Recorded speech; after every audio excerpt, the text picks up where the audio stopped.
Bonjour à tous. Alors, on se retrouve aujourd'hui pour un speed painting, ou comment peindre une armée de flèches-tireurs rapidement pour avoir quelque chose d'esthétique sur la table, sans passer des heures et des heures et des heures à faire ça. Alors, c'est un tuto plutôt destiné aux gens qui sont pas grands fans de peinture, qui veulent avoir leur armée peinte rapidement pour avoir un bel effet sur la table. Et en fait, c'est la plupart du temps bien suffisant. Ça donne une armée cohérente avec de belles couleurs et il n'y a pas besoin de se casser plus la tête que ça. Alors pour ce faire, on va utiliser pas mal de peinture contraste quand même, en monocouche. Donc vous pouvez voir déjà le résultat, ça donne quelque chose de très pop, très joli. Flèche tireur qui est un chapitre à la mode. Donc on va commencer par une peinture qui porte très bien son nom, puisque c'est du flèche tireur raid. Alors l'application du contraste, je vous rappelle que comme précédemment dans les autres vidéos, il va bien falloir bien tirer la peinture. Alors on va la mettre déjà en excès, bien tirer pour emmener les pigments sombres là où on veut, pour éviter de faire trop de taches. Et il ne faut pas hésiter à aspirer avec le pinceau s'il y a des endroits où il y en a trop.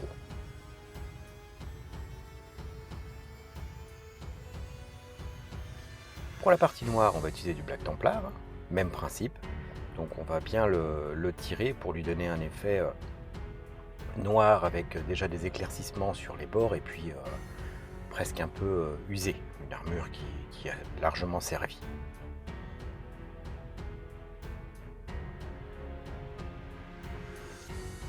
Alors à ce stade, ce qu'il faut quand même, c'est faire attention, comme on fait du monocouche, de ne pas baver sur les autres couleurs, à minima pour avoir un minimum de retouches à faire. Le but étant justement de peindre rapidement et proprement, sans se casser la tête à faire des tonnes et des tonnes de retouches.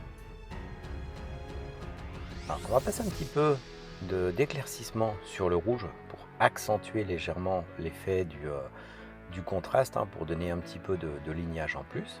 Donc sur tous les bords de plaques d'armure, surtout là où la lumière va arriver, histoire de donner un petit peu quand même de contraste supérieur et puis avoir quelque chose d'un peu plus joli sur la table.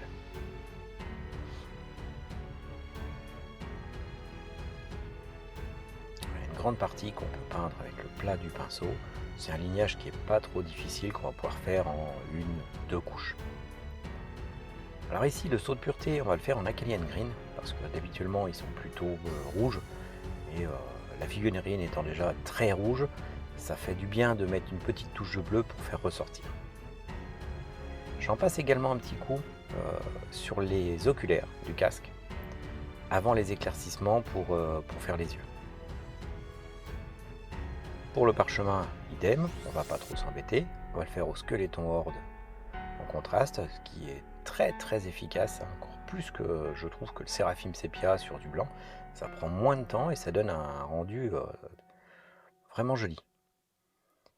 Pour le noir, ça va être comme pour le rouge, on va faire un petit éclaircissement supplémentaire à 2-3 zones, surtout sur l'aigle pectoral et les tours d'épaulières, avec de l'administratum grey. C'est un bon compromis de gris, c'est un gris moyen, qui va donner un éclaircissement pas trop marqué, mais pas trop foncé non plus. Donc utilisez bien le côté du pinceau. Si vous voulez, vous pouvez faire comme ici un double lignage, qui est pas trop difficile, c'est juste un peu de temps, mais c'est pas une obligation, il n'y a pas besoin forcément pour que ça rentre bien. Bon, l'arme va être traitée de la même façon, je l'ai fait au Black Templar, suivi d'un éclaircissement à l'administratum. Pour les oculaires, comme j'aime bien m'embêter un peu, je vais faire un dégradé, en commençant par du Thousand Sun, un peu façon gemme. Alors c'est pas obligatoire. Si vous voulez aller plus vite, vous pouvez vous contenter de les peindre en Lantern Blue. Lantern Blue, ça va être un bleu relativement clair qui va bien ressortir et ça pourrait largement suffire sans aller plus loin. Bon là, l'éclaircissement gemme, je ne l'ai pas fait en 6 ou 7 étapes comme d'habitude, je l'ai fait assez rapidement parce que le but étant quand même d'avoir quelque chose de rapide. Alors pour le symbole de chapitre, on va utiliser une petite technique toute simple pour faire quelque chose de très rapide. On va prendre du scotch de masquage et une perforatrice. On va faire un trou. Et vous avez déjà le rond parfait qui va vous servir de base pour le symbole de chapitre qui est une lame de scie circulaire.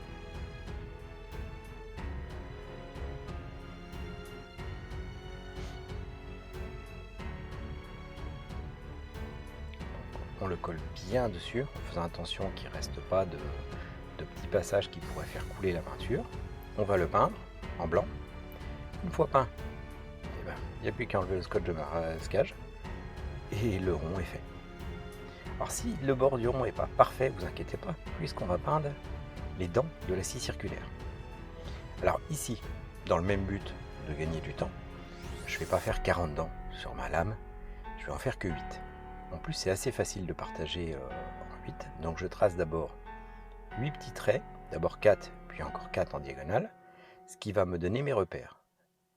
Et ensuite, je viens faire les bordures pour donner l'aspect de scie circulaire.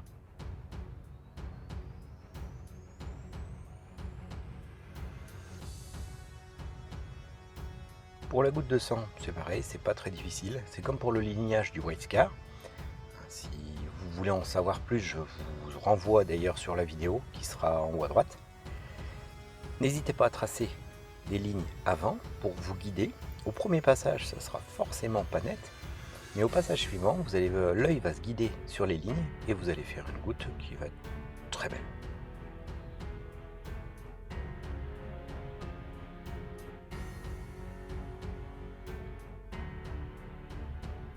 Ensuite, pour compléter le tout, sur le socle, on va passer du Black Templar aussi, qui va donner un effet sombre, mais déjà un éclaircissement sur les arêtes. Et pour aider un peu et donner un aspect un peu plus poussiéreux, on va faire un bon brossage à sec, l'Administratum Grey. Ça va faire ressortir encore plus tous les détails, puis ça va se donner un peu ce côté poussière, ruine d'un champ de bataille.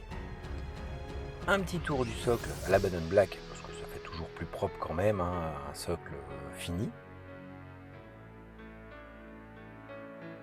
Un petit peu d'inscription en pâte de mouche sur le parchemin pour peaufiner le travail, et puis dire qu'on a fait quand même une figurine bien poussée.